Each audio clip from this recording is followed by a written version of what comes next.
Wrapper തിരുമാലി nonsense എന്നാണ് പേരിടാൻ കാരണം. എന്നൊരു അവയർനെസ് പോലത്തെ ഒരു സോങ് ആണ്. Actually drug use doesn't make sense, it's a nonsense. അതാണ് അതിന്റെ ഒരു ബേസിക് ഐഡിയ. എന്തിനാ ബ്രോ, അതായത് നമ്മൾ അവരോട് ചോദിക്കുകയാണ്, എന്തിനാണ് ബ്രോ ഇതൊക്കെ അടിക്കുന്നത്, എന്തിനാണ് ടെൻഷൻ അടിച്ച് നടക്കുന്നത്, എന്തിനാണ് ഹൈപ്പർ ആകുന്നത്. ഇതിനകത്ത് വോക്കൽസ് മാത്രമല്ല, ഇതിനകത്ത് കേൾക്കുന്ന ബാക്കി അറേഞ്ച്മെന്റിനകത്ത് കേൾക്കുന്ന ഹെവിലി സാമ്പിൾഡ് ആണ്. ഹെവിലി സാമ്പിൾഡ് ആണ്. ഒരു ബ്രേക്ക് ഡൗൺ ചെയ്യേണ്ടി വരും. ഇതിനകത്ത് ഡ്രംസും ബേസ് ഒഴിച്ചു കഴിഞ്ഞാൽ ബാക്കി കേൾക്കുന്ന എല്ലാ ലീഡ് എലമെന്റ്സും ഫ്ലൂട്ടും സാധനങ്ങളും ഒറിജിനൽ പാട്ടെന്ന് ഞാൻ സാമ്പിൾ ചെയ്ത് ഉണ്ടാക്കിയെടുത്തത്. ഈ കിളി എന്ന് പറയുന്ന സാധനം, കിളി ഇസ് എ മെറ്റഫോർ. അടിച്ച് കിളി പോകുന്ന ആ കിളീനെയാണ് മെറ്റഫോർ ആയിട്ട് ഉപയോഗിച്ചേക്കുന്നത്. വീഡിയോ കണ്ടാൽ തന്നെ ഞാനൊരു കിളിയാണ്, ഞാൻ മറ്റൊരു കിളീനെ പോയി ആയിട്ടുള്ള ആളെ പോയി പിടിച്ച് അവനെ നന്നാക്കുന്നൊക്കെയാണ് അതിന്റെ കോൺസെപ്റ്റ്. സോഷ്യൽ ഇതിലേക്ക് മെസ്സേജ് കൊടുക്കണം പറയുന്നുണ്ടായിരുന്നു. അതിലേക്ക് തിരിയാൻ എന്തെങ്കിലും റീസൺസ് അല്ലെങ്കിൽ എന്തെങ്കിലും ഒബ്സർവ് ചെയ്തിട്ടായിരുന്നു? പ്രായത്തിന്റെ ചെറിയ പ്രായത്തിൽ നമ്മൾ ഓരോന്നൊക്കെ കാണിച്ചിട്ട് കുറച്ച് മുന്നോട്ട് വരുമ്പോൾ നമ്മൾ തിരിഞ്ഞു നോക്കാത്തത്, ഓ നമ്മുടെ അനിയന്മാർ ഇത് കാണിക്കുമ്പോൾ ആ ഒരു ബുദ്ധിമുട്ട് എന്താണെന്ന് ഉപദേശിച്ചേക്കാം. നാടൻ വൈബിന്ന് തന്ത വൈബിലേക്ക്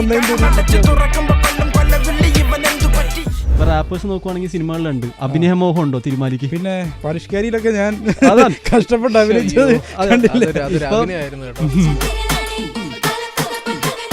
റാപ്പേഴ്സ് പൈസ ഉണ്ടാക്കുന്നുണ്ടോ? പൈസ ഉണ്ടാക്കുന്നുണ്ട്, ഡീസെന്റ് ആയിട്ടുള്ള രീതിയിൽ ഉണ്ടാക്കുന്നുണ്ട്. പറഞ്ഞാൽ പുറത്തുള്ള ആർട്ടിസ്റ്റുകളൊക്കെ പോലെ നമുക്ക് ലാംബോർഗിനീസും മറ്റേ മാൻഷൻസും ഒന്നുമില്ല, പക്ഷെ കുഴപ്പമില്ലാത്തൊരു ടൊയോറ്റയും വീടും ഒക്കെ ഉണ്ടാക്കാൻ സമ്പാദിക്കാൻ സാധിച്ചു. കാറ്റടിച്ചപ്പോ കാട്ടുതീ കമ്പിത്തിരിയില്ല തിരി, തീപ്പെട്ടി കൊണ്ട് തീ കൊണ്ട് താലൂല്ല. ഒരാൾ ബീറ്റ് അടിക്കും, ഒരാൾ റാപ്പ് അടിക്കും, രണ്ടുപേരും ഒരുമിക്കുമ്പോ ഓഡിയൻസ് ക്ലാപ്പ് അടിക്കും. Rapper Thirumali and music producer, music director Jay Stellar, welcome to club FM. നമസ്കാരം, എല്ലാവർക്കും നമസ്കാരം. എന്താ അവസ്ഥ? അതാണ് ചോദിക്കാനുള്ള. എന്താ അവസ്ഥ? നല്ല അവസ്ഥ. ഓക്കെ, സന്തോഷം, സമാധാനം. പരിഷ്കാരം കഴിഞ്ഞ് പുതിയ ഗെയിം നോൺസെൻസ് ആണ് അതിന്റെ നെയിം. ലൈക്ക് നോൺസെൻസ് എന്നാണ് പേരിടാൻ കാരണം?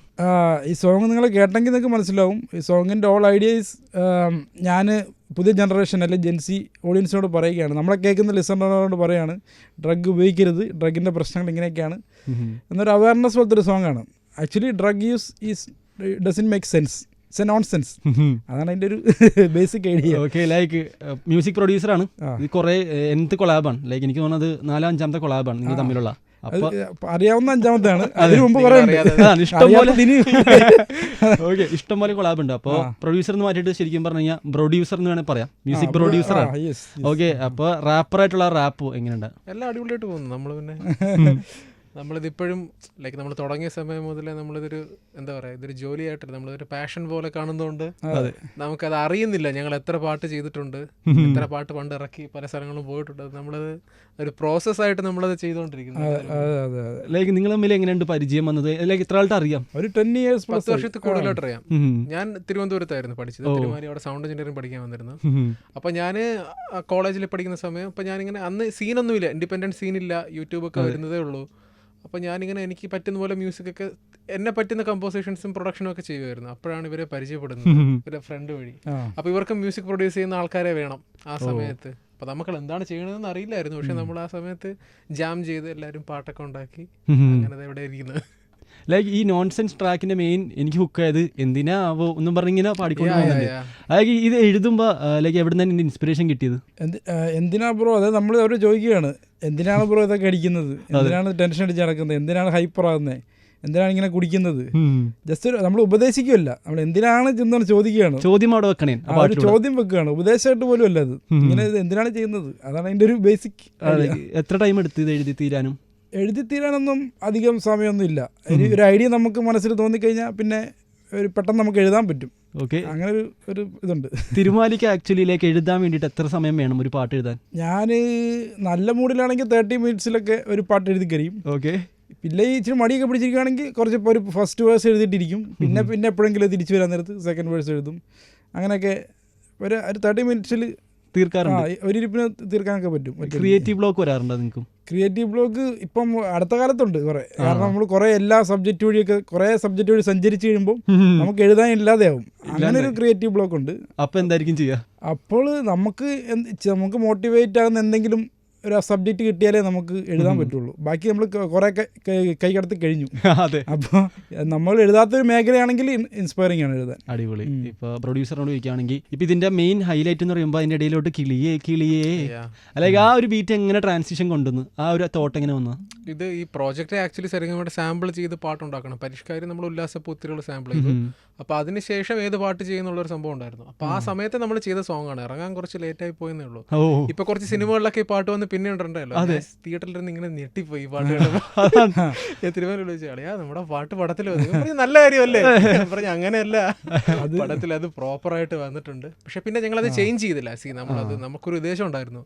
അപ്പോൾ ഈ പാട്ടിനെ സാമ്പിൾ ചെയ്ത് ഉണ്ടാക്കണമെന്ന ഉദ്ദേശത്തോടെ ചെയ്ത പാട്ടാണ്. അതുകൊണ്ട് ആ പാട്ടിനെ നമ്മൾ മാക്സിമം ഇതിനകത്ത് വോക്കൽസ് മാത്രമല്ല, ഇതിനകത്ത് കേൾക്കുന്ന ബാക്കി അറേഞ്ച്മെന്റിനകത്ത് കേൾക്കുന്ന ഹെവിലി സാമ്പിൾഡ് ആണ്. ഒരു ബ്രേക്ക് ഡൗൺ ചെയ്യേണ്ടി വരും. ഇതിനകത്ത് ഡ്രംസും ബേസ് ഒഴിച്ചു കഴിഞ്ഞാൽ ബാക്കി കേൾക്കുന്ന എല്ലാ ലീഡ് എലമെന്റ്സും ഫ്ലൂട്ടും സാധനങ്ങളും ഒറിജിനൽ പാട്ടിൽ ഞാൻ സാമ്പിൾ ചെയ്ത് ഉണ്ടാക്കിയെടുത്തതാണ്. അത് ഹെവിലി സാമ്പിൾഡ് ആണ് ഈ സോങ്. ഇതിലേക്ക് പ്രൊഡ്യൂസറിന്റെ റോൾ വരുമ്പോൾ ഇതിലേക്ക് എത്രത്തോളം ഇതിലോട്ട് എൻഗേജ്ഡ് ആയിട്ടിരിക്കും? ഞാൻ നന്നായിട്ട് ഫ്രോം ദ ബിഗിനിങ് തന്നെ ഞങ്ങളെ പാട്ട് ഞങ്ങൾ ഒരുമിച്ചിരുന്നാണ് എപ്പോഴും ചെയ്യുന്നത്. അല്ലെങ്കിൽ ഞാൻ എപ്പോഴും സ്ട്രക്ചർ കൊടുക്കും തിരുമാലിക്ക്. എന്താണ് പാട്ട്, എവിടെ തുടങ്ങും, എവിടെ വേഴ്സ് തീരും, എലമെന്റ്സ് കാണണമെന്നില്ല, പക്ഷെ ഋതത്തിന്റെ ഒരു സ്ട്രക്ചർ കാണും. പിന്നെ ഞങ്ങൾ ജാം ചെയ്ത് ഒരു സാധനം ഉണ്ടാക്കും, ഒരു ട്യൂൺ ഉണ്ടാക്കും. ഇപ്പൊ എന്തിനാ ബ്രോ ഒക്കെ നമ്മൾ ഒരുമിച്ച് ക്ലാസിക്കൽ സാധനം എന്തിനാ ബ്രോ നീ ടെൻഷൻ അടിക്കുന്ന ടെൻഷൻ, അങ്ങനത്തെ സംഭവങ്ങളൊക്കെ. ജയസൂര്യ ഒരു മ്യൂസിക് ബീറ്റ് പ്രൊഡ്യൂസറൊക്കെ ഉപരി കമ്പോസറും കൂടിയാണ്, മ്യൂസിക് ഡയറക്ടറാ. അപ്പൊ കുറെ കൂടി എനിക്ക് പണി എളുപ്പാ. ലൈക്ക് പുള്ളി സ്പിറ്റ് ചെയ്യും റാപ്പൊക്കെ ഇടയ്ക്ക്. അപ്പൊ എനിക്ക് കുറച്ചുകൂടി വർക്ക് ചെയ്യാൻ എളുപ്പാ. പല ഐഡിയാസും ജയസൂര്യ നിന്നും വരും. അങ്ങനെ ലിറിക്സും സാധനങ്ങളും. പിന്നെ ഓൾസോ ഈ കിളി എന്ന് പറയുന്ന സാധനം, കിളി ഈസ് എ മെറ്റഫോർ. അതായത് നമ്മുടെ ഈ അടിച്ച് കിളി പോകുന്ന ആ കിളീനെയാണ് മെറ്റഫോർ ആയിട്ട് ഉപയോഗിച്ചേക്കുന്നത്. വീഡിയോ കണ്ടാൽ തന്നെ ഞാനൊരു കിളിയാണ്, ഞാൻ മറ്റൊരു കിളീനെ പോയി ആയിട്ടുള്ള ആളെ പോയി പിടിച്ച് അവനെ നന്നാക്കുന്നൊക്കെയാണ് അതിന്റെ കോൺസെപ്റ്റ്.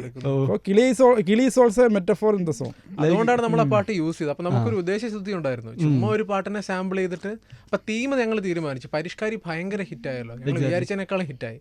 നമ്മൾ വിചാരിച്ചു അടുത്ത പാട്ട് ഇങ്ങനത്തെ ഒരു കൊമേഴ്ഷ്യൽ സാധനം ചെയ്യണ്ടെന്ന് വിചാരിച്ചു. കൊമേഴ്ഷ്യൽ പാട്ട് വേണ്ട. കാരണം പരിഷ്കാരിയുടെ ലിറിക്സ് എന്ന് പറഞ്ഞു കഴിഞ്ഞാൽ ഇപ്പോ മദ്യം, മദിരാസി നമ്മൾ കുറച്ച് മുതിർന്ന ആൾക്കാർക്ക് എഴുതിയതാണ്. പാട്ട് ഏറ്റെടുത്ത കുട്ടികളാണ് ഇപ്പോഴും അല്ലെ. അപ്പൊ കുട്ടികൾ ഇത് പാടുമ്പോൾ ആക്ച്വലി ഞങ്ങൾ രണ്ടുപേരും ഇങ്ങനെ പറയും, പിള്ളേർ ഇത് പാടുന്നത് ശരിയാണോ? പക്ഷെ നമുക്കൊന്നും ചെയ്യാൻ പറ്റില്ല. സോങ് വെളിയിൽ ഇറങ്ങി കഴിഞ്ഞ് ഒന്നും ചെയ്യാൻ പറ്റില്ല. അതുകൊണ്ടാണ് നമ്മൾ രണ്ടാമത് പാട്ടത്തേക്ക് വിചാരിച്ചത് നമുക്ക് കുട്ടികൾക്ക് എല്ലാവർക്കും കൂടെ ഹെൽപ്ഫുൾ ആവുന്ന ഒരു സോഷ്യൽ അവയർനെസ്സിലോട്ട്. ഫോർ എക്സാമ്പിൾ പറയുകയാണെങ്കിൽ പരിഷ്കാരിലൊരു വരിയാണല്ലോ, ബീറ്റ് എടുത്തിട്ട് റാപ്പ് എടുത്തിട്ട് തീപ്പൊരി. ഇത് സായി പോപ്പി എന്ന് പറഞ്ഞ ഗെയിമർ ഇങ്ങനെ പാടിക്കൊണ്ട് അത് കണ്ടായിരുന്നോ നിങ്ങള്? പിന്നെ നമ്മൾ ഇൻസ്റ്റാഗ്രാമിലൊക്കെ ഉണ്ട്, എല്ലാം കാണുന്നുണ്ട്. നിങ്ങൾ തിരക്കുള്ളതുകൊണ്ടേ ചിലപ്പോ കണ്ടുന്നില്ല. വെറുതെ ഇരിക്കുമ്പോ തിരുമാലി എങ്ങനെയാണ് റൈംസ് ഇങ്ങനെ അടിക്കാറുണ്ടോ?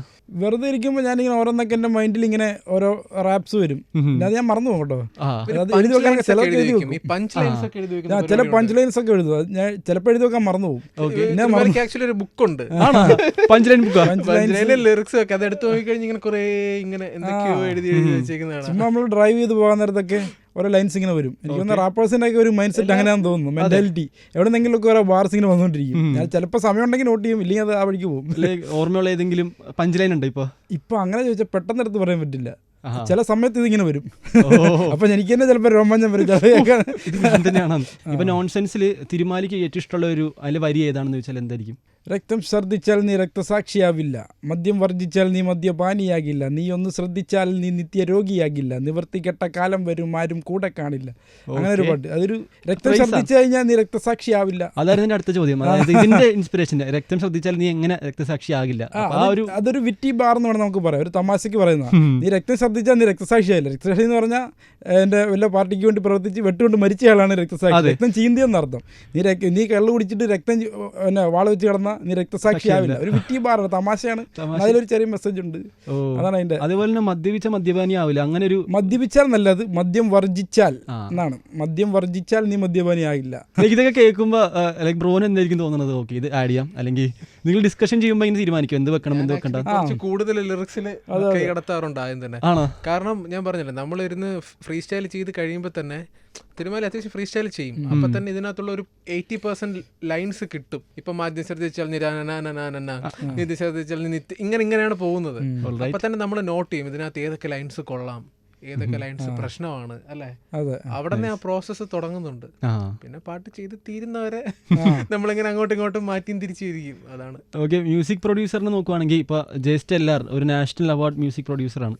ഓക്കെ, അത് ഒരു ഇന്ത്യ മ്യൂസിക്കിനാണ് അവാർഡ് കിട്ടിയിരുന്നത്. അത് ഏത് മ്യൂസിക്കിനാണ് നാഷണൽ അവാർഡ് കിട്ടിയത്? പച്ചപ്പരിഷ്കാരിക്ക് ഇപ്പോൾ IRRAയുടെ 2025 അവാർഡ് കിട്ടി മ്യൂസിക് പ്രൊഡക്ഷൻ. IRRA എനിക്ക് തോന്നുന്നു ഗ്രാമി ആയിട്ട് തന്നെ നമ്മൾ കമ്പയർ നമ്മളിവിടെ നമ്മൾ ടെക്നിക്കലി നമ്മൾ ഗ്രാമി ആയിട്ട് പോലെ കമ്പയർ ചെയ്യുന്ന അവാർഡ് വളരെ ഇന്ത്യൻ ഗ്രാമി എന്ന് വേണമെങ്കിൽ നമുക്ക് പറയാം അതിന്. അതുപോലത്തെ പരിഷ്കാരിക്ക് ഇപ്പൊ അത് കിട്ടി. പിന്നെ പണ്ട് ഇന്ത്യവുഡ് എന്ന് പറയുന്ന ഒരു പരിപാടിക്ക് വേണ്ടി ഒരു നാഷണൽ ലെവൽ കോമ്പറ്റീഷനിൽ 2018 പാട്ട് ചെയ്ത് അങ്ങനെ അവാർഡ്. അത് ഇതിലേക്ക് ആ പാട്ട് ഇപ്പൊ ഇറക്കിയിട്ടുണ്ടോ? ഇല്ല, അതൊരു തീം സോങ് പോലെ കോമ്പറ്റീഷൻ ആയിരുന്നു നാഷണൽ ലെവലിൽ. അപ്പോൾ ലൈക്ക് തുടങ്ങുമ്പോൾ ഷോർട്ട് ഫിലിം എന്നൊക്കെയാണ് തുടങ്ങിയിരുന്നത്. അതെ അതെ. ഇപ്പൊ സിനിമകൾക്കും ചെയ്യുന്നുണ്ട്. ലൈക്ക് ലൈഫ് എത്രത്തോളം മാറി പരിഷ്കാരിക്ക് ശേഷം? എങ്ങനെ മാറി? പരിഷ്കാരിക്ക് ശേഷമാണ് ലൈഫ് അങ്ങ് ചാടി അങ്ങ് മാറിയത്. അത് അങ്ങനെയാണല്ലോ, ഒരു ഹിറ്റ് കിട്ടുന്നവരെ നമ്മൾ ചെയ്തുകൊണ്ടിരിക്കണമല്ലോ. ഞാൻ ലൈക്ക് സ്കൂളിൽ പഠിക്കുന്ന സമയം മുതൽ മ്യൂസിക് ഇങ്ങനെ പാഷനായിട്ട് തുടങ്ങിയ ആളാണ്. അതായത് കുട്ടിയായിരിക്കുന്ന സമയത്ത്. അപ്പോൾ ഒരു സോഫ്റ്റ്വെയർ ഇങ്ങനെ കണ്ടുപിടിച്ചു, കമ്പ്യൂട്ടറിൽ ഇൻസ്റ്റാൾ ചെയ്യുന്നു, എല്ലാ ദിവസവും വീട്ടിൽ വരുന്നു, അതിനകത്ത് എന്തൊക്കെയോ ചെയ്യുന്നു. അപ്പോൾ അങ്ങനെ പയ്യെ ഒരുപാട് മണിക്കൂറുകൾ ഞാനത് ചെയ്യാൻ തുടങ്ങി. ഞാനൊരു 8ാം ക്ലാസ്സിൽ തുടങ്ങിയത് 2008 മുതൽ ഒരു +2 2012 വരെ ഞാൻ ചെയ്യുന്നു. ആലോചിച്ച് ചോദിക്കും, എല്ലാ ദിവസവും 2 മണിക്കൂറെങ്കിലും ഇരുന്ന് എന്തൊക്കെയോ ചെയ്യുന്നു. അപ്പോൾ കോളേജൊക്കെ കഴിഞ്ഞപ്പോഴേക്കും ഇതിലോട്ട് പോകണമെന്ന് തോന്നി. പിന്നെ ഡിഗ്രി സയൻസ് പഠിക്കണമെന്ന് വിചാരിച്ച് സയൻസ് പഠിച്ചു. അപ്പോഴും ബാക്ക്ഗ്രൗണ്ടിൽ ഈ പരിപാടിയുണ്ട്. അപ്പോൾ കോളേജ് കഴിഞ്ഞപ്പോൾ ഞാൻ വിചാരിച്ചു എന്നാൽ പിന്നെ മ്യൂസിക്കിലോട്ട് തന്നെ പോകും. അന്ന് സിനിമയ്ക്ക് മ്യൂസിക് ചെയ്യണമെന്നും മ്യൂസിക് ഡയറക്ടർ ആവണമെന്നൊരു ഐഡിയ ഇല്ല. അത് അറിയില്ലായിരുന്നു അന്ന് എന്താണ് ചെയ്യേണ്ടതെന്ന്. അന്ന് സ്വന്തമായിട്ട് ഇങ്ങനെ ബീറ്റ് ഉണ്ടാക്കുക, എന്തെങ്കിലും പാട്ട് ചെയ്യുക, പുറത്ത് ആർട്ടിസ്റ്റുകളൊക്കെ കാണുന്ന പോലെ, സ്വിസ് ബീറ്റ്സിനെയൊക്കെ കാണുന്ന പോലെ എന്തെങ്കിലുമൊക്കെ ചെയ്യുക, ടിംബാലാൻഡ്, അതൊക്കെയായിരുന്നു ഇൻസ്പിറേഷൻ ആ സമയത്ത്. പിന്നെ പയ്യെ ഷോർട്ട് അപ്പോൾ ആദ്യം പൈസ കിട്ടാനായിട്ട് ഉപജീവന മാർഗ്ഗം എന്ന് പറയുന്നത് ഷോർട്ട് ഫിലിംസ് ആയിരുന്നു. ആ സമയത്ത് ഭയങ്കര ട്രെൻഡായിരുന്നു. അങ്ങനെ ബാക്ക്ഗ്രൗണ്ട് സ്കോറുകൾ ചെയ്യാൻ തുടങ്ങി. പിന്നെ ചെറിയ അഡ്വർടൈസ്മെൻറ്റ്സ് ചെയ്ത് തുടങ്ങി. പിന്നെ പാട്ടുകളൊക്കെ മ്യൂസിക് ചെയ്യാൻ തുടങ്ങി. അങ്ങനെ ഞാൻ സ്റ്റെപ്പ് ബൈ സ്റ്റെപ്പായിട്ട് എത്തിയതാണ് ഇതിലോട്ട്. ഇപ്പൊ റാപ്പേഴ്സ് നോക്കുവാണെങ്കിൽ സിനിമകളിലുണ്ട്. അഭിനയമോഹം ഉണ്ടോ തിരുമാലിക്ക്? പിന്നെ പരിഷ്കാരിയിലൊക്കെ ഞാൻ കഷ്ടപ്പെട്ട് അഭിനയിച്ചത് അഭിനയമായിരുന്നു കേട്ടോ. അഭിനയം എൻ്റെ ഒരു സെക്കൻഡ് ഒരു മ്യൂസിക് കഴിഞ്ഞാൽ എനിക്ക് അഭിനയമാണ് എൻ്റെ പാഷൻ, അടുത്തൊരു പാഷൻ എന്ന് പറയാൻ. അടിപൊളി. ഞാൻ ഒബ്സർവ് ചെയ്യാറുണ്ട് ആക്ടേഴ്സിനെയും, ചെറിയ രീതിയിലൊക്കെ അഭിനയിക്കാൻ ശ്രമിക്കാറുണ്ട്. അതൊക്കെ വീഡിയോയിലൊക്കെ കാണാം എടുത്തിറങ്ങി. അതാണ് ഇപ്പം പരിഷ്കാരി നോക്കുമ്പോൾ തന്നെ ഇത് മാറുന്നുണ്ട്, നല്ലോണം ട്രാക്ക് മാറ്റുന്നുണ്ട്. ഇപ്പൊ ഇതിൽ തന്നെ അഭിനയിക്കുന്നുണ്ട്. ആ പ്ലെയിനിലൊക്കെ ഇരിക്കുന്ന സീനായാലും ഫാഷൻ നല്ലോണം മാറ്റിയിട്ടുണ്ട്. ഫാഷൻ പിന്നെ നമ്മുടെ മച്ചാനുണ്ട് എല്ലാത്തിനും. അതുകൊണ്ടാണ്. പിന്നെ അഭിനയം എനിക്കിപ്പം അതിനോട് ഇൻട്രസ്റ്റ് ഉണ്ട് കുറച്ച് നാളായിട്ട്. അത് ഞാൻ എൻ്റെ മ്യൂസിക് വീഡിയോയിൽ പരീക്ഷിക്കുന്നുണ്ട്. സിനിമയിലൊക്കെ അഭിനയിക്കാറായെന്ന് ചോദിച്ചാൽ എനിക്കറിയത്തില്ല. നമ്മുടെ പരിപാടിക്കൊക്കെ വർക്ക് ആകുന്നുണ്ട്. കിട്ടുമ്പോൾ പക്ഷെ ഒരവസരം വന്നായിരുന്നു എങ്ങനെയും ഇതിലും ഡയറക്ടേഴ്സിനോ ആക്ടേഴ്സിനോ? ഇതുവരെ വന്നിട്ടില്ല. ഒരാൾ വിളിച്ചായിരുന്നു, പക്ഷെ നടന്നില്ല. ഇനിയിപ്പം നല്ലൊരു ഓപ്പർച്യൂണിറ്റി വരട്ടെ, വരുമ്പം കാണിച്ചു. ഞാൻ നായകനായിട്ടേ വരൂ. കുറച്ചാളും ഒരു പാട്ട് വന്നിരുന്നു, okay, I mean love. Okay, I think Thirumali is in love with a കുലസ്ത്രീ. അത് ശരിക്കും ഉള്ളതാണ്, ഒരു കമന്റ് ആണത്? അങ്ങനെയൊന്നുമില്ല. അത് നമുക്ക് ഇപ്പോൾ എന്നോട് മരണത്തെപ്പറ്റി പാട്ട് എഴുതാൻ പറഞ്ഞാൽ എനിക്ക് എഴുതാൻ പറ്റും, അതിന് മരിക്കേണ്ട ആവശ്യമില്ല. അതുപോലെ തന്നെ ഒരു ലവിനെ പറ്റി എഴുതാൻ നമ്മളെല്ലാവരും പ്രണയിച്ചിട്ടുള്ള ആൾക്കാരായിരിക്കുമല്ലോ, അപ്പോൾ നമുക്ക് ഈസിലി അത് എഴുതാൻ പറ്റും. അത്ര തന്നെ. അല്ലെങ്കിൽ അതിന്റെ എനിക്ക് തോന്നുന്നു ബീറ്റ് ഇഷ്ടപ്പെട്ടിട്ടാണ് ആ പാട്ട്. ബീറ്റ് ഇത് മോസ്റ്റ് ഓഫ് ദ കേസസ് നിങ്ങൾ ഉദ്ദേശിക്കുന്ന പോലെ നമ്മൾ ബീറ്റ് കേട്ടിട്ട് ഫ്രീ സ്റ്റൈൽ ചെയ്യുന്ന. ഞാനിപ്പോൾ ആ ബീറ്റ് കേൾക്കുമ്പോൾ ഇങ്ങനെ ശ്രീ ഇതാണ് അതിൻ്റെ ഒരു അവിടെ നിന്നാണ് ആ പാട്ട് തുടങ്ങുന്നത് തന്നെ, അല്ലാതെ ഒരു പ്രണയത്തിൽ നിന്നല്ല. അങ്ങനെ നമുക്ക് റാൻഡമായിട്ട് കിട്ടുന്ന ഐഡിയാസ് ഡെവലപ്പ് ചെയ്യുന്ന. അതൊക്കെ തിരുമാലി എങ്ങനെയാണ്, റൊമാൻറ്റിക് ആണോ ഇത്? ഞാൻ അത്രയ്ക്ക് റൊമാൻറ്റിക് അല്ലെന്ന് എനിക്ക് തോന്നുന്നു. ഇത് ഞാൻ കമന്റ്സിൽ കണ്ട സാധനം കേട്ടോ. കമന്റ്സിൽ ഏറ്റവും കൂടുതൽ ഞാൻ കണ്ടേക്കുന്നത് ലെഗസി എന്ന് പറഞ്ഞ പാട്ടാണ്. ലൈക്ക് എല്ലാവർക്കും പാട്ട് ഇഷ്ടപ്പെടാതിരിക്കാം, എല്ലാവരും എടുത്തു പറയുന്ന ഒരു സാധനം ലെഗസിയാണ്. ലെഗസിക്ക് ശേഷം വന്ന മാറ്റങ്ങൾ എന്തൊക്കെയായിരിക്കും? ലെഗസിക്ക് ശേഷം എൻ്റെ കംപ്ലീറ്റ് സ്റ്റൈല് ഞാനൊന്ന് റീഇൻവെൻറ്റ് ചെയ്തിട്ടുണ്ടെന്ന് എനിക്ക് തോന്നുന്നത്. ആഫ്റ്റർ ലെഗസി അല്ലെങ്കിൽ സാമ്പാറിന് ശേഷം ഞാൻ എൻ്റെ സ്റ്റൈല് കംപ്ലീറ്റ് ഒന്ന് മാറ്റിയിട്ടുണ്ട്. അതിനിപ്പം കമൻസ് വരുന്നുണ്ട്, ലൈക്ക് പഴയ തിരുമാലി തിരിച്ചു വരണം എന്നൊക്കെ പറഞ്ഞു. കാരണം ഞാനിപ്പോൾ പുതിയൊരു സ്റ്റൈലിലേക്ക് തിരിഞ്ഞു, കുറച്ചും കൂടി ഫണ്ണും കുറച്ചും കൂടി സോഷ്യൽ അവയർനെസ്സും ഇങ്ങനെയൊക്കെയുള്ള സബ്ജക്റ്റുകളിലോട്ടൊക്കെ തിരിച്ചു. പണ്ട് ഭയങ്കര മാസും പരിപാടിയൊക്കെ ആയിരുന്നു, ഭയങ്കര അഗ്രസീവ് സാധനങ്ങളായിരുന്നു. കുറച്ചുകൂടി സോഫ്റ്റ് ആൻഡ് ഫൺ അല്ലെങ്കിൽ കുറച്ചും കൂടി മെലോഡിക് പരിപാടിയിലോട്ട് തിരിഞ്ഞിട്ടുണ്ട്. ഈ സോഷ്യൽ ഇതിലേക്ക് മെസ്സേജ് കൊടുക്കണം എന്ന് പറയുന്നുണ്ടല്ലോ, അതിലേക്ക് തിരിയാൻ എന്തെങ്കിലും റീസൺസ് അല്ലെങ്കിൽ എന്തെങ്കിലും ഒബ്സർവ് ചെയ്തിട്ടായിരുന്നോ? അത് പ്രായത്തിൻ്റെ ചെറിയ പ്രായത്തിൽ നമ്മൾ ഓരോന്നൊക്കെ കാണിച്ചിട്ട് കുറച്ച് മുന്നോട്ട് വരുമ്പോൾ നമ്മൾ തിരിഞ്ഞു നോക്കുന്നത് എന്നിട്ട് നമ്മുടെ അനിയന്മാർ ഇത് കാണിക്കുമ്പോൾ ആ ഒരു ബുദ്ധിമുട്ട് അന്നാന്ന് ഉപദേശിച്ചേക്കാം. നാടൻ വൈബിന്ന് തന്ത വൈബിലേക്ക് വന്നതിൻ്റെ ഒരു വ്യത്യാസം അത്രേ ഉള്ളൂ. ശരിക്കും വരേണ്ട ഒരു മാറ്റം എന്ന് ചോദിക്കുവാണെങ്കിൽ എന്തായിരിക്കും? ഒരു കൊടുക്കാനുള്ള ഒരു മെസ്സേജ് ആണല്ലോ, അപ്പോൾ ഒരു മാറ്റം ആഗ്രഹിക്കുന്നുണ്ടാവും എന്തായാലും കാണാൻ നമ്മുടെ നാട്ടിൽ. എന്തായിരിക്കും? നമ്മുടെ നാട്ടിൽ കാണാനാണെങ്കിൽ ഒത്തിരി മാറ്റങ്ങളുണ്ട്. അതിൽ ഒന്നാണ് ഡ്രഗ് യൂസേജ്. അത് നമ്മുടെ യൂത്തിൻ്റെ ഇടയിൽ. ജനറലി സ്പീക്കിംഗ് സിവിക് സെൻസ്, ഞാൻ ഒത്തിരി രാജ്യങ്ങളിലൊക്കെ ട്രാവൽ ചെയ്തിട്ടുണ്ട് ഈ പരിപാടിയൊക്കെ ആയിട്ട്. അപ്പോൾ അവിടെ നമ്മൾ തിരിച്ച് നമ്മുടെ നാട്ടിൽ വരാൻ നേരത്ത് നമ്മൾ സിവിക് സെൻസിൽ വളരെ ബിലോ ആവറേജ് ആണെന്ന് തോന്നിയിട്ടുണ്ട് നമ്മുടെ ഇന്ത്യൻസ് പൊതുവേ. എന്തൊക്കെ കാര്യത്തിലായിരിക്കും? ഈ പബ്ലിക് സ്പേസിലുള്ള ഇടപെടലുകൾ, വേസ്റ്റ് മാനേജ്മെൻറ്റ് പോലത്തെ കാര്യങ്ങൾ, പിന്നെ ബേസിക് മാനേഴ്സ്, പബ്ലിക് സ്പേസിലുള്ള കാര്യങ്ങളൊക്കെയാണ്. ഇതൊക്കെ നമുക്ക് ഭയങ്കര കുറവാണ്. അങ്ങനെ എനിക്ക് തോന്നുന്നത്. ജനറലി എനിക്ക് സിവിക് സെൻസ് ഉണ്ടെങ്കിൽ നമ്മൾ കുറേ കൂടി ബെറ്റർ ആവും. നൈസ്. അപ്പൊ ഇത് നോട്ട് ചെയ്തിട്ടാണ് അടുത്ത പാട്ട് സിവിക് സെൻസ് ആയിരിക്കും. അടുത്ത പാട്ടുണ്ട് പൗരബോധം എന്ന പാട്ടിന്റെ പേര്. പാട്ട് വരുന്നുണ്ട്, അത് അടുത്ത പാട്ടാ. അതിന്റെ കണ്ടന്റ് ഇത് തന്നെയാണ്, സിവിക് സെൻസ് ബേസ് ചെയ്തിട്ടുള്ളത്. അതാണ് തിരുമാലി. അപ്പൊ ഞാൻ ഈ കുറച്ച് തിരുമാലിയുടെ പാട്ട് തന്നെ പറയാം. അതിൽ ഇഷ്ടമുള്ള വരികൾ ഏതൊക്കെയായിരുന്നുള്ളത് പറയാം, അല്ലെങ്കിൽ കംഫർട്ടബിൾ ആണെങ്കിൽ പാടിക്കേൾപ്പിക്കാം. ഓക്കെ, ഫസ്റ്റ് തന്നെ സാമ്പാറിൽ അടുപ്പത്തിട്ടിളക്കുമ്പോൾ അടിത്തട്ടിൽ തിളയ്ക്കും എന്നൊരു ലൈനുണ്ട്. അത് സിംപ്ലി സ്പീക്കിംഗ് അടുപ്പത്തിട്ടിളക്കുമ്പം അടിത്തട്ടിൽ തിളയ്ക്കുന്ന സാമ്പാർ. പക്ഷെ നമുക്ക് അതിൻ്റെ ഒരു ഡബിൾ മീനിങ് എന്താണെന്ന് വെച്ചാൽ അടുപ്പത്ത്, അതായത് നമ്മൾ കുക്ക് ചെയ്യുന്ന പാട്ട് അണ്ടർഗ്രൗണ്ട് വരെ തിളയ്ക്കുമെന്ന്. ഒരു ഹിപ്പ് ഹോപ്പ് POV നോക്കുമ്പോൾ ഒരു അണ്ടർഗ്രൗണ്ടിലുള്ള ആർട്ടിസ്റ്റുകൾക്ക് ഉൾപ്പെടെ അവരെ വരെ നമ്മൾ ഫയർ ചെയ്യാൻ ശ്രമിക്കുകയാണ്. അല്ലാതെ നോക്കുമ്പോൾ ഒരു സാമ്പാർ ഇളക്കുന്നതാണ് ബേസിക്കലി. ഡബിൾ ഓൺ ടാൻഡർ ആണ് സംഭവം. ഇപ്പോൾ ഇത് one of the expensive project ആയിരുന്നു പറഞ്ഞായിരുന്നു. അതുപോലെ IIO എന്ന് പറഞ്ഞൊരു ഇതുണ്ടായിരുന്നു. അടുത്തതാണ് അയ്യോയില് ചോദിച്ചു കഴിഞ്ഞാൽ മഴു കയ്യിലേന്തി നിൽക്കും ലൈക്കം പരശുരാമൻ, തലമണ്ട നോക്കി കീറും വേണ്ട പരസഹായം, പിന്നെ ഇടിക്ക് മുമ്പ് ഡയലോഗ് വരും തടുക്കത്തില്ല എന്നൊക്കെ പറഞ്ഞ് കുറച്ച് നമ്മുടെ മലയാളം സിനിമാറ്റിക് സാധനങ്ങളൊക്കെ ഉണ്ട്. കുറച്ച് ലാലേട്ടനൊക്കെ ഡയലോഗ് പറഞ്ഞിട്ട് ഇടിക്കുന്നതിന് ഡയലോഗൊക്കെ പറയുമല്ലോ പണ്ടത്തെ സിനിമയിൽ. അതൊക്കെ ആലോചിച്ച് എഴുതിയ ലൈനത്. അതൊക്കെ എനിക്ക് ഇഷ്ടമാണ്. അതിൻ്റെ ലൂയ ബേസിക്കലി ഒരു ക്രിസ്മസ് സോങ് ആണ്. അത് ക്രിസ്മസിനെ ബേസ് ചെയ്തിട്ടുള്ള സാധനം. അതിൻ്റെ അത് ഓർത്തെടുക്കാനാണെങ്കിൽ നാട് തോറും ഏറി വരവായി വിണ്ണിൻ്റെ കാരുണ്യം, ലോകം മൊത്തം ഈ സാന്റാക്ലോസ് വരുന്നതിനെ പറ്റിയൊക്കെ എഴുതിയിരിക്കുന്നത്. അത് അങ്ങനെ ഒരു സംഭവമാണ്. പരിഷ്കാരം കൊടുക്കുകയാണെങ്കിൽ പരിഷ്കാരം വേണോ? പരിഷ്കാരിയിലെ ബെസ്റ്റ് ലൈൻസ് എന്ന് പറഞ്ഞാൽ അതിൻ്റെ അകത്ത് എനിക്ക് വന്ന് ബീറ്റ് എടുത്തിട്ട് റാപ്പ് ചെയ്യുക, അത് തന്നെയാണ്. അത് രസമാണ് കേൾക്കാൻ. സിമ്പിളാണെങ്കിലും എല്ലാവർക്കും ക്യാച്ച് ചെയ്യുന്ന സാധനമാണ്. ബീറ്റ് എടുത്തിട്ട് റാപ്പടിച്ചപ്പോൾ തീ പിടിച്ചെൻ്റെ മൂട്ടിൽ മണ്ണി നേരം കൊണ്ടൊരു മാതിരി, കാറ്റടിച്ചപ്പോൾ കാട്ടുതീ കമ്പിത്തിരിയില്ല തിരി, തീപ്പെട്ടി കൊണ്ട് തീ കൊടുത്താലുല്ലാസപൂത്തി. ആക്ച്വലി കേട്ടതൊക്കെ അതിന് പ്രത്യേകിച്ച് മീനിങ് ഇല്ല, സൂപ്പർ ക്യാച്ചി. അതാണ് എനിക്കില്ലേ, ഞാനിത് കേൾക്കുമ്പോ ഞാൻ ഓട്ടോമാറ്റിക്കലി തീപ്പൊരി വരെ പോവില്ല. ബീറ്റ് എടുത്തിട്ട് റാപ്പ് എടുത്തിട്ട് ടാപ്പടി, അല്ലെങ്കിൽ ക്ലാപ്പടി, അല്ലെങ്കിൽ നീ ഡാപ്പടി, അങ്ങനെ എനിക്കങ്ങനെ ടാപ്പ് ഇങ്ങനെ ആ ഒരു പഞ്ച് ലൈനിൽ ഇങ്ങനെ പോകും. അപ്പൊ നിങ്ങൾക്ക് ഇതേപോലെ തന്നെ അങ്ങനെ ആ ഒരു ഫ്ലോയിൽ പോകാറുണ്ട്. അത് പിന്നെ റൈമിംഗ് ആയിട്ട് പിന്നെ ഒരു റൈം സ്കീം പിടിച്ചാണ് എഴുതുക. അതുപോലെ അതിന്റെ സിംപ്ലിസിറ്റി ആണ് അത്. ഈ ചോദ്യം എന്റെ അല്ല, ആക്ച്വലി ഒരു റാപ്പറിന് തന്നെയാണ്. ക്യാ റാപ്പേഴ്സ് പൈസ കമാറിയൻ, റഫ്താറിന്റെ ഒരു ചോദ്യമാണത്. അതായത് നമ്മൾ റാപ്പേഴ്സ് പൈസ ഉണ്ടാക്കുന്നുണ്ട്, ഒരു ഡീസന്റ് ആയിട്ടുള്ള രീതിയിൽ ഉണ്ടാക്കുന്നുണ്ട്. ഈ പറഞ്ഞ പുറത്തുള്ള ആർട്ടിസ്റ്റുകളൊക്കെ പോലെ നമുക്ക് ലാംബോർഗിനീസും മറ്റേ മാൻഷൻസും ഒന്നുമില്ല, പക്ഷെ കുഴപ്പമില്ലാത്തൊരു ടൊയോറ്റയും ഒരു വീടുമൊക്കെ ഉണ്ടാക്കാൻ സമ്പാദിക്കാൻ സാധിച്ചു. ഒരു ലക്ഷറി ആയിട്ടും ഫാൻസി ആയിട്ടൊന്നുമില്ല, ഡീസൻ്റ് ആയിട്ട് നമുക്ക് സമൂഹത്തിൽ ജീവിക്കാൻ പറ്റുന്ന രീതിയിൽ ഉണ്ടാക്കുന്നുണ്ട്. അത് എനിക്ക് തോന്നുന്നത് ഞങ്ങളെപ്പോലുള്ള കുറച്ച് ആർട്ടിസ്റ്റുകളുള്ളൂ കേട്ടോ. ഭൂരിഭാഗം ആൾക്കാർ ഇപ്പോഴും അണ്ടർഗ്രൗണ്ട് ആണ്. അവർ റെക്കഗ്നേഷൻ കിട്ടിയ കുറച്ച് പേർക്കൊക്കെ ഉള്ളൂ.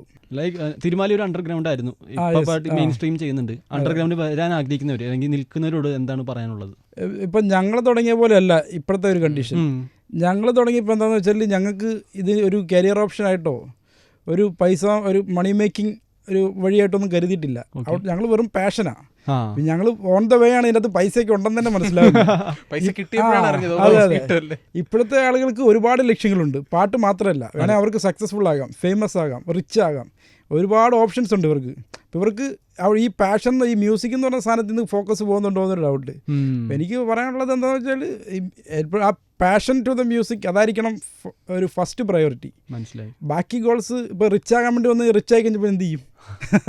നമ്മളിതൊരു കൾച്ചറാണ്, ഒരു കൾച്ചറിനെ വളർത്തിയെടുക്കുന്ന ഒരു നമ്മുടെ പേഴ്സണൽ ഗെയിനുപരി ഒരു കൾച്ചറായിട്ട് ഇത് കാണുക, ഒരു പ്രസ്ഥാനമായിട്ട് കാണുക, അങ്ങനെ അതിനെ കാണുക, അല്ലാതെ നമ്മുടെ പേഴ്സണൽ നീഡ്സിന് വേണ്ടി മാത്രമുള്ള ഒരു ഓപ്ഷനായിട്ട് കാണാതിരിക്കുക. അത്ര മനസ്സിലായി. രണ്ടുപേരോട് ചോദിക്കുന്നതാണ്, മെയിൻ സ്ട്രീമിൽ ഇപ്പോൾ നമ്മൾ പെർഫോം ചെയ്യുന്നുണ്ട്, വർക്ക് ചെയ്യുന്നത് മെയിൻ സ്ട്രീമിലാണ്.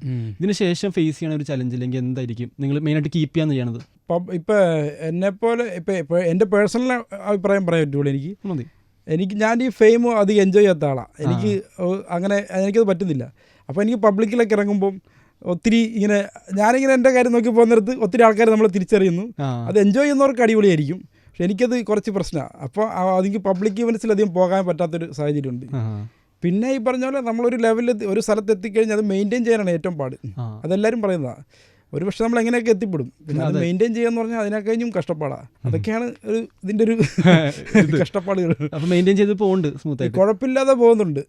ഇതിൻ്റെ ഇടയിൽ കൂടി ഒരു നാരോ ഇടയിൽ കൂടി എങ്ങനെയൊക്കെയോ ഒരു തലനാരി ഇടയിൽ കൂടി നടന്നു പോകുന്നു. ഏറ്റവും ശ്രദ്ധിക്കുന്ന ഒരു കാര്യം എന്തായിരിക്കും, അതായത് സൂക്ഷിച്ച് ചെയ്യണ ഒരു കാര്യം? സൂക്ഷിച്ച് ചെയ്യുന്ന കാര്യം, ഞാൻ എൻ്റെ പ്രൈവറ്റ് ലൈഫ് ഇന്നത്തെ ഈ കറൻറ്റ് ഒരു കണ്ടൻറ് എക്കോണമി എന്നൊക്കെ അല്ലെ കണ്ടൻറ് സ്ട്രാറ്റജി എന്ന് പറയുന്നത് ആർട്ടിസ്റ്റിൻ്റെ ജീവിതം അങ്ങോട്ട് തുറന്നു വിടുക എന്നുള്ളതാണ്. പക്ഷേ എന്നെ സംബന്ധിച്ച് ഞാൻ നേരെ ഓപ്പോസിറ്റ്. എൻ്റെ സ്വഭാവം, എൻ്റെ നേച്ചർ അങ്ങനെ, എനിക്ക് ഒരിക്കലും എൻ്റെ പ്രൈവറ്റ് ലൈഫ് കാണിക്കണമെന്ന് ആഗ്രഹമില്ല. അപ്പോൾ അത് ഞാൻ ഭയങ്കരമായിട്ടും ഇങ്ങനെ പ്രൈവറ്റായിട്ട് തന്നെ ജീവിച്ചുകൊണ്ട് തന്നെ ഫേമസ് ആയി പോകുന്നുണ്ട്. അതാണ് എൻ്റെ ഒരു രീതി. അതാണ് ഇപ്പോൾ പ്രൊഡ്യൂസറായിട്ട് ലൈക്ക് മ്യൂസിക് ബീറ്റ് കണ്ടെത്താനായിട്ട് എന്തെങ്കിലും സ്പെഷ്യൽ സംഭവങ്ങൾ ചെയ്യാറുണ്ടോ? ഫോർ എക്സാമ്പിൾ അനിരുദ്ധൊക്കെ ചിലപ്പോൾ ചിരട്ടേന്നോ കല്ലിന്നൊക്കെ ഇങ്ങനെ സൗണ്ട്സ് ക്രിയേറ്റ് ചെയ്യാറുണ്ട്. ബ്രോ എന്തെങ്കിലും ഇങ്ങനെ പുറത്തിറങ്ങി അല്ലെങ്കിൽ? എല്ലാ സാധനങ്ങളും ഞാൻ ചെയ്ത് തുടങ്ങുന്നത് എന്തെങ്കിലും ഒരു സൗണ്ടിൻ്റെ ആഡ് ചെയ്യുന്നതായിരിക്കും എപ്പോഴും. അതിപ്പോൾ ഇത് ഹിപ്പ് ഹോപ്പ് പാട്ടായാലും അല്ലാത്ത പാട്ടായാലും പ്രൊഡക്ഷൻ സൈഡിലോട്ട് വരുമ്പോഴേക്കും എനിക്ക് ചിലപ്പോൾ എന്തെങ്കിലും ഒരു ടോണായിരിക്കും. പിന്നെ എനിക്ക് നാച്ചുറലി പണ്ട് തൊട്ട് ഈ റിതം അതിനോട് കുറച്ച് സെൻസ് ഉണ്ട്. എനിക്ക് റിതം എങ്ങനെ പോകണം എങ്ങനെ വേണമെന്നുള്ളത്. അപ്പോൾ എന്നെ ഇൻസ്പയർ ചെയ്യുന്ന ചിലപ്പോൾ ഒരു കീബോർഡിൻ്റെ ഒരു ടോണായിരിക്കാം. ഇപ്പോൾ പച്ചപ്പരിഷ്കാരിയൊക്കെ തുടങ്ങുന്ന സമയത്ത് നമ്മൾ സാമ്പിൾ ചെയ്ത ഒരു PP പോലത്തെ ഒരു നാദസ്വരമുണ്ട്, ടൺ ടൺ ടൺ ടൺ ടൺ. ആ സൗണ്ടിൽ നിന്നാണ് ആ ഇൻസ്പിറേഷൻ വന്നത്, നമുക്ക് ഇങ്ങനത്തെ ഒരു ബൈലേ ഫങ്ക് സാധനം ചെയ്യാം. പിന്നെ പലപ്പോഴും ഈ ഒരു ബ്രോ പറഞ്ഞ ഈ ചോദ്യത്തിന് ഉത്തരം പറയേണ്ടത് ഞാൻ ചിലപ്പോൾ സ്റ്റക്കായിപ്പോൾ നമുക്ക് എന്ത് ചെയ്യണമെന്ന് അറിഞ്ഞൂടാ. ഇപ്പോൾ സിനിമയിലൊക്കെ അത് വരുമ്പോഴേക്കും ഇപ്പോൾ ഇൻഡിപെൻഡൻറ്റ് പാട്ടിൽ ഇപ്പോൾ നമ്മുടെ ഫസ്റ്റ് ഡ്രാഫ്റ്റ് തന്നെയായിരുന്നു ഓൾമോസ്റ്റ് ഫൈനൽ ഇതിൻ്റെ. പക്ഷേ സിനിമയ്ക്കകത്ത് ഞാൻ ചിലപ്പോൾ ഒരു 5 പാട്ട് ചെയ്യണമായിരിക്കും, ഒരു പാട്ട് വർക്കാവണമെങ്കിൽ. അപ്പോൾ 2-3 എണ്ണമൊക്കെ പറ്റും. 4-ാമത്തെ 5-ാമത്തേക്ക് എത്തുമ്പോഴെങ്കിൽ പിന്നെ എന്ത് ചെയ്യണം എന്ന് അറിഞ്ഞൂടാ. 5 എണ്ണം ഉണ്ട്, ഈ ആദ്യം ചെയ്തതാണോ കറക്റ്റ്, പിന്നെ നമ്മൾ മറ്റേ സെൽഫ് വേറൊരു രീതിയിലോട്ട് പോകും. ആ ഒരു സമയത്തൊക്കെ ഇതുപോലെ തന്നെ എന്തെങ്കിലുമൊക്കെ വെച്ച് കുറച്ച് വെളിയിലിറങ്ങി കുറച്ച് ബ്രേക്ക് എടുത്ത് എന്തെങ്കിലും വെളിയിൽ നിന്നൊക്കെ ചെയ്ത് നോക്കി അതിനകത്ത് പിടിക്കാറുണ്ട്. ആ സമയത്ത് മാത്രമേ എനിക്ക് അങ്ങനെ ഒരു ആവശ്യം അതിനകത്ത് വരാറുള്ളൂ. അതാണ്. വാഴയിൽ ഒരു പാട്ട് ചെയ്തിരുന്നു, ലൈക്ക് ഇപ്പോൾ ഇന്നോസെന്റ് സിനിമയിൽ തന്നെ ഫുൾ ആൽബം ചെയ്തേക്കുന്ന ബ്രോ ആണ്. അമ്പമ്പോ എന്ന് പറഞ്ഞ പാട്ടും അതുപോലെ നമ്മുടെ വൈക്കം വിജയലക്ഷ്മി ചേച്ചിയായിട്ട് ഒരു കൊളാബ് ചെയ്തിരുന്നു, അഞ്ജന മണി. ലൈക്ക് ആ പാട്ട് വന്നപ്പോൾ അതിന്റെ ഇൻസ്പിറേഷനും അതിലേക്ക് എങ്ങനെയാണ് ആ പാട്ട് ക്രിയേറ്റ് ചെയ്തത്? ഈ അഞ്ജന മണി എന്ന് പറയുന്ന സോങ് ആക്ച്വലി അത് ഓൾറെഡി ട്രഡീഷണൽ ആയിട്ടുള്ളൊരു സോങ് ആണ്, ഫോക്ക് സോങ് ആണ് അത്. അപ്പോൾ ഈ പാട്ട് ഇതിൻ്റെ ഡയറക്ടറിനകത്ത് വേണം നിർബന്ധമായിരുന്നു. ഈ പടത്തിനകത്ത് തുടക്കം തന്നെ കഥയിൽ ആവശ്യമുണ്ടായിരുന്നു. അപ്പോൾ ഈ പാട്ട് പഠിപ്പിക്കുന്ന ഒരാളെ നമ്മൾ കണക്ട് ചെയ്തു, അഭിജിത്ത് സേതു. പുള്ളിക്ക് കുട്ടികളുണ്ട്, അവർ ഈ കലോത്സവത്തിന് പാടുന്നവരാണ്. അപ്പോൾ നമുക്ക് അതിൻ്റെ ഒറിജിനൽ ആ സാധനം കിട്ടി, നന്ദുണിയൊക്കെ വെച്ച് നമ്മൾ അതിനെ റെക്കോർഡ് ചെയ്തെടുത്തു. അപ്പോൾ ആ പാട്ട് അത്യാവശ്യം നല്ല രീതിയിൽ അത് വൈറലായത് ഇപ്പോൾ ഓടുന്നുണ്ട്. അപ്പോൾ ആ പാട്ട് റെക്കോർഡ് ചെയ്യുമ്പോഴും നമുക്ക് ആർക്കൊരു ഐഡിയ ഇല്ലായിരുന്നു നമ്മളിതിനെ ഒരു ഫുൾ സോങ് ആക്കുമെന്ന്. ഞാൻ ഈ പാട്ടിനെ വെറുതെ അങ്ങ് റെക്കോർഡ് ചെയ്യിച്ചു, ക്ലിക്ക് മാത്രം ഇട്ടിട്ട് അവരുടെ അടുത്ത് പാടാൻ പറഞ്ഞു. അപ്പോൾ ഡയറക്ടറിനകത്ത് ഒരു 30 സെക്കൻഡ്സ് മാത്രം മതി. ഞാൻ പറഞ്ഞു ഈ പാട്ട് നല്ലൊരു പാട്ടാണ്, ഓൾറെഡി ട്രഡീഷണൽ സോങ് ആണ്, ഞാൻ അതിനൊന്ന് വർക്ക് ചെയ്ത് നോക്കാം. അങ്ങനെ വർക്ക് ചെയ്യിച്ചിട്ടാണ് നമ്മൾ വൈക്കം വിജയലക്ഷ്മിയെ കൊണ്ട് ഇതിനകത്തോട്ട് പാടിച്ചത്. ഈ കുട്ടികളുടെ വോയിസിനെ നമ്മൾ ബാക്കിംഗ് ആയിട്ട് യൂസ് ചെയ്തു. പക്ഷെ പുള്ളിക്കാരി പാടിയപ്പോഴേക്കും അത് വേറൊരു ലെവലിലോട്ട് മാറി. അതൊരു മാജിക് ഒരു സാധനമാണ്. ഇപ്പൊ അമ്പലത്തിലൊക്കെ പോയി കഴിഞ്ഞാൽ ഞാൻ പോകുമ്പോഴും അമ്പലത്തിൽ പോകുമ്പോഴും 5 മണി കേൾക്കാം ഉത്സവ സമയത്തല്ല. അത് ഭയങ്കര ഒരു മാജിക് ആയിരുന്നു. ബേസിക്കലി നമ്മൾ ചെയ്യണമെന്ന് ഉദ്ദേശിച്ച് ചെയ്തതല്ല, ഞാൻ പറഞ്ഞ് ചെയ്തു. പക്ഷെ ചെയ്ത് വന്നപ്പോഴേക്കും അതൊരു മാജിക്കായിട്ട് മാറി. Nice. As a music producer അമ്പമ്പോ എന്ന് തോന്നിയ ഒരു മൊമെന്റ് എപ്പോഴാണ്? അങ്ങനെ ഒരുപാട് കാര്യങ്ങൾ ഇപ്പൊ നമുക്ക് ആൾക്കാർക്ക് അറിയാവുന്ന ഏതാണ്. ഇപ്പൊ ലെഗസിയെ പറ്റി പറയാം. പരിഷ്കാരിയൊക്കെ ഹിറ്റാണ്, ഞാൻ ഇനി എന്ത് പറഞ്ഞു കഴിഞ്ഞാൽ ആൾക്കാർക്ക് അത് ദഹിക്കില്ല. ലെഗസി എന്ന് പറയുന്ന സോങ് പറഞ്ഞല്ലോ, സ്ലീപ്പർ ഹിറ്റ് ആയിരുന്നു. ലെഗസി കേൾക്കാൻ നല്ല രസമുണ്ടായിരുന്നു. പക്ഷെ ആ പാട്ട് ഇറങ്ങിയപ്പോൾ ലൈക്ക് ഞങ്ങൾ ഇൻഡിപെൻഡന്റ് ആയിട്ട് ഇറക്കി, ബട്ട് ഒരു ലേബിളിന്റെ അത്യാവശ്യം നന്നായിട്ട് അത് ഓടുന്നുണ്ട്. അതിന്റെ ഒരു കൾട്ട് ഫാൻസ് ഉണ്ട് ആ പാട്ട്. അത് നല്ല രീതിയിൽ അത് ആൾക്കാരിലോട്ട് എത്തി. എനിക്ക് തോന്നുന്നു ഞാൻ 100% സാറ്റിസ്ഫൈഡ്. ചില പാട്ട് നമ്മൾ ഇറക്കുമ്പോൾ നമ്മൾ വിചാരിക്കും ആൾക്കാർക്ക് കുറച്ചും കൂടെ അത് കിട്ടിയിരുന്നെങ്കിൽ. പക്ഷെ ഈ പാട്ട് ഭയങ്കര നിങ്ങൾ രണ്ടുപേരും ക്രിയേറ്റ് ചെയ്യാൻ നിൽക്കുന്ന ഒരു ലെഗസി ഉണ്ടാവും. ആ ലെഗസി എന്തായിരിക്കും? ലെഗസി അങ്ങനെ ചോദിച്ചാൽ നമ്മുടെ കോൺട്രിബ്യൂഷൻസ്, ഈ എന്താ പറയുക, സെൽഫ് എക്സ്പ്രഷൻ എന്നുള്ളൊരു മ്യൂസിക് വിഭാഗമുണ്ട്. സിനിമയിലുപരി നമ്മുടെ ആൾക്കാർക്ക് സിനിമ ഇൻട്രസ്റ്റ്, സെൽഫ് എക്സ്പ്രസ് ചെയ്യുന്നൊരു മ്യൂസിക്കിന് ഒരു മെയിൻ സ്ട്രീം എത്തിക്കുക. അതൊക്കെ തന്നെയാണ് എൻ്റെ ഒരു പ്ലാന്. അത് നമ്മുടെ വർക്കിലല്ലാതെ കാണാൻ പറ്റും. അത് തന്നെയായിരിക്കും എൻ്റെ ഒരു മാർക്ക്. അത് ഇടാൻ ഉദ്ദേശിക്കുന്നത് സിഗ്നേച്ചർ അവിടെ എന്നുള്ളതാണ്. സിനിമയിൽ പറഞ്ഞാൽ ഞാൻ തിരിച്ചു പറയാം, എൻ്റെ മ്യൂസിക് തന്നെ ആയിരിക്കും എൻ്റെ ലെഗസി. എൻ്റെ മ്യൂസിക് സംസാരിക്കട്ടെ. അടിപൊളി ബ്രോ. അപ്പോൾ അങ്ങനെ അങ്ങനെ എന്ന് പറഞ്ഞൊരു സോങ്ങും കൂടെ ഈ അടുത്ത് collab ഇറക്കിയിരുന്നു. അതെ അതെ. അതെങ്ങനെ വന്നു?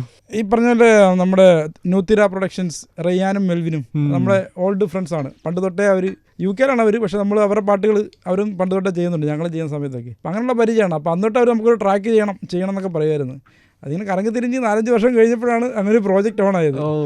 അങ്ങനെ ചെയ്താ ഒരു സിമ്പിൾ ഒരു സംഭവമാണ്, ഒരു ക്ലബ് ബാങ്കർ പോലത്തെ ഒരു സാധനം. അത് തിരുമാലി ആൻഡ് ജയ്സ്റ്റെല്ലർ കേൾക്കുന്ന പാട്ട് അല്ലെങ്കിൽ ജോണർ എന്തായിരിക്കും? I think pop, melodic rap. ഞാൻ റാപ്പ് ആണെങ്കിൽ തന്നെ എൻ്റെ favourite genre is R&B. R&B ആണ് ഞാൻ കേൾക്കുന്നത്, ബട്ട് റാപ്പാണ് ഞാൻ ചെയ്യുന്നത്. അതെ, R&B മെലോഡിക് റാപ്പൊക്കെയാണ് എൻ്റെ ഫേവറേറ്റ് ജോണേഴ്സ്. കൂടുതലും കേൾക്കണം അത് തന്നെ. അതെ. പിന്നെ മോളിവുഡ്, ഓഫ് കോഴ്സ് മോളിവുഡ് ഇഷ്ടമാണ് ഭയങ്കര. റീസെന്റ് ഇഷ്ടപ്പെട്ട ഒരു 2 പാട്ട് ഏതാന്ന് വെച്ചാൽ എന്തായിരിക്കും പറയാ? ഈ ഇടയ്ക്ക് എൻ്റെ നമ്മുടെ കൺമഷി എന്ന് പറഞ്ഞൊരു പാട്ടുണ്ട്, നമ്മുടെ അക്സോമേനിയാക്കിൻ്റെ ഈ അടുത്തിറങ്ങിയ പാട്ടൊക്കെ എനിക്ക് ഭയങ്കര R&B ആണ്. ഞാൻ പറയുന്നത് മലയാളം പ്രോപ്പർ ആ ഒരു പ്രോപ്പർ സൗണ്ട് ഓഫ് R&B ഞാൻ ആദ്യമായിട്ടാണ് കേൾക്കുന്നത്. അയാളുടെ മറ്റേ പാപമാണെങ്കിൽ എനിക്ക് ഭയങ്കര ഇഷ്ടമാണ് ആ ഒരു ജോണർ. അത് ഞാൻ കേൾക്കാൻ ഇഷ്ടപ്പെടുന്ന ഒരു ജോണർ ആയിരുന്നു. ബ്രോന്റെ ആണെങ്കിലോ? സത്യമായിട്ട് പറഞ്ഞിട്ട് ഞാനിപ്പോൾ ഒരുപാട് പാട്ട് കേൾക്കാറില്ല. പാട്ട് കേൾക്കുന്ന കുറച്ച്, അതിന് കുറച്ച് കാരണങ്ങളും കൂടെ ഉണ്ട്. പക്ഷേ അല്ല, എന്നാലും ലൈക്ക് ഞാൻ കുറച്ച് ആർട്ടിസ്റ്റുകളെ പറയാതായിരിക്കും നല്ലത്. ഇപ്പോൾ ഒരുപാട് അൺഡിസ്കവേർഡ് ആയിട്ടുള്ള ആർട്ടിസ്റ്റുകൾ വരുന്നുണ്ട് ഇവിടെ. ഇപ്പോൾ പാട്ട് നമ്മുടെ മകൻ എന്ന് പറഞ്ഞൊരു ആർട്ടിസ്റ്റ് ഉണ്ട്. മകൻ ഹീസ് ലൈക്ക് റിയലി ഗുഡ്. ഇന്നലെയും കൂടെ രാത്രി ഇരുന്ന് അവൻ്റെ ഫുൾ പ്ലേലിസ്റ്റ് ഒന്നും കൂടെ കേട്ടേ. ആദ്യത്തെ കാലത്തെ റാപ്പേഴ്സ് എല്ലാം കുറച്ചും കൂടെ ഹാർഡ് കോർ എക്സ്പ്രഷൻ വേറെ രീതിയിലായിരുന്നു. പക്ഷേ എല്ലാ ഇൻഡസ്ട്രിയിലുള്ള പോലെ തന്നെ പല അതിൻ്റെ എക്സ്പ്രഷൻസ് വരും. ഇപ്പോൾ കുറച്ചും കൂടെ എന്താ പറയുന്നത്, സിംഗിങ് സ്റ്റൈലുള്ള പാട്ടുകൾ വരുന്നുണ്ട്, അല്ല മെലോഡിക് റാപ്പ് രീതികൾ വരുന്നുണ്ട്. അപ്പോൾ അതൊക്കെ മാറിയിട്ട് ഭയങ്കര ചിൽ രീതിയിൽ പോകുന്ന ഒരു സാധനം വേവ് ഓഫ് ആർട്ടിസ്റ്റുകൾ വരുന്നുണ്ട് ഒരുപാട്. അപ്പം അങ്ങനത്തെ പാട്ടുകൾ ഞാൻ ഒരുപാട് കേൾക്കുന്നുണ്ട്. അടിപൊളി. നമുക്കിനി ചെറിയൊരു റൗണ്ടിലേക്ക് പോവാം. ഓക്കെ, റൈമിംഗ് വിത്ത് റാപ്പർ തിരുമാലി എന്നാണ് ആ റൗണ്ടിന്റെ പേര്. ഓക്കെ, ഞാൻ കുറച്ച് റാൻഡംലി വേർഡ്സ് പറയും, അത് കേട്ടിട്ട് റൈം ചെയ്യണം. ഓക്കെ. നോ ക്യാപ്പ് അല്ലെങ്കിൽ ക്യാപ്പ് മാത്രം എടുത്തു. ക്യാപ്പ് ആണെങ്കിൽ nap, cap, nap, bap, bop. Okay, clap. Nice. ഇനി അടുത്ത വാക്ക് sneaker. Is sneaker, weaker. Okay, match, watch. Okay, last nonsense. അതൊക്കെ തന്നെ. ഇനി അടുത്ത പ്രാവശ്യം നമ്മൾ കാണുമ്പോൾ ഞാനൊരു റാപ്പ് അല്ലെങ്കിൽ റൈം നിങ്ങൾക്ക് തരണമായിരിക്കും. So thank you so much.